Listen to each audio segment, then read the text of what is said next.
எங்கப்பா அவங்க தலைவர் ஊருக்கு போகிறாராம்ல, ஊருக்குள்ளே அப்படி தான் பேசிக்கிறாங்க அப்படின்னு கேட்டால், தலைவரோட தொண்டர் ஒருத்தர் என்ன சொல்கிறாரு, எங்கள் தலைவர் எங்கே போகிறாருன்னு இந்த மாதிரி எப்போ பார்த்தாலும் புறணி பேசிக்கிட்டே தெரியாதீங்க.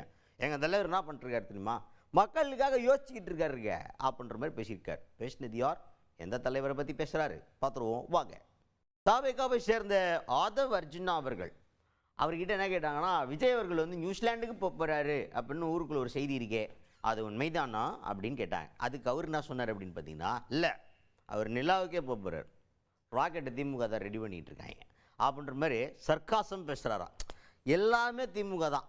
இப்போ ஒன்றும் இல்லை, கொசு கடிச்சிச்சுன்னு வச்சுக்கோங்க, ஆதவர்ஜனாக்கு திடீர்னு ரோட்டில் இன்றைக்கி ஒரு கொசு கடிச்சிச்சு, திமுகவோட சதி கொசுவை ஏவி விட்டுருக்காங்க அப்படின்ற மாதிரி எல்லாத்துக்கும் பின்னாடி இந்த பொருளே வருதுன்னா, இந்த மாதிரி பொய்யான செய்திகளை பரப்ப வேணான்னு சொல்லாமே தவிர, திமுகக்காரங்க ராக்கெட் வர்றாங்க, என் தலைவர் 3க்கு போகிறேன், என்ன சர்க்காசம் இது, சிரிப்பு வரல அப்படின்ற மாதிரி தான் இருந்துச்சு. சரி ரைட்டு. அதுக்கப்புறம் என்னப்பா பண்ணுறாரு இப்போ விஜய் அவர்கள், வெளியூர் போகலன்றீங்க, என்ன தான் பண்ணிகிட்டு இருக்காரு, எலெக்ஷன் முடிஞ்சிருச்சு, கேம்பெயின்லேயே அப்படி இப்படி அப்படின்ற மாதிரி ஷெட்யூல்லாம் டப்பு டிப்புன்னு மாறிட்டு இருந்துச்சு.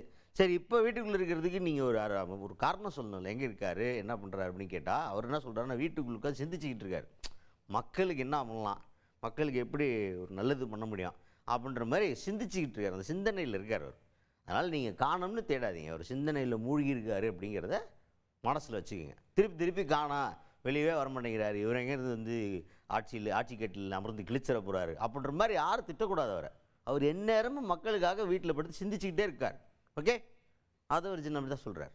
ஆஸ்திரேலியாவில் நாளைக்கு 3 கிளம்ப போகிறாரு, அது திமுக தான் வந்து ராக்கெட் ரெடி பண்ணிகிட்டு இருக்காங்க.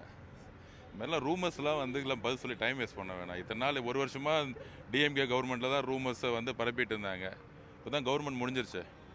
இனிமேட்டு கொஞ்சம் மக்களுக்கு என்ன தேவையோ, மக்களுக்கு செய்ய வேண்டிய கடமைகள் நிறைய இருக்குது, அதை பற்றி எங்களோட தலைவர் சிந்திச்சிட்ருக்காரு. கட்சிக்கான பணியில் இருக்கிறாரு.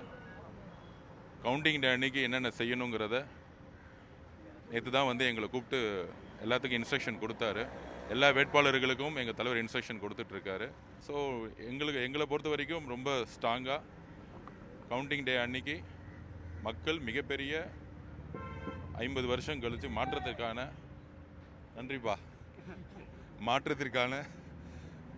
ஒரு முடிவை கொடுப்பாங்க.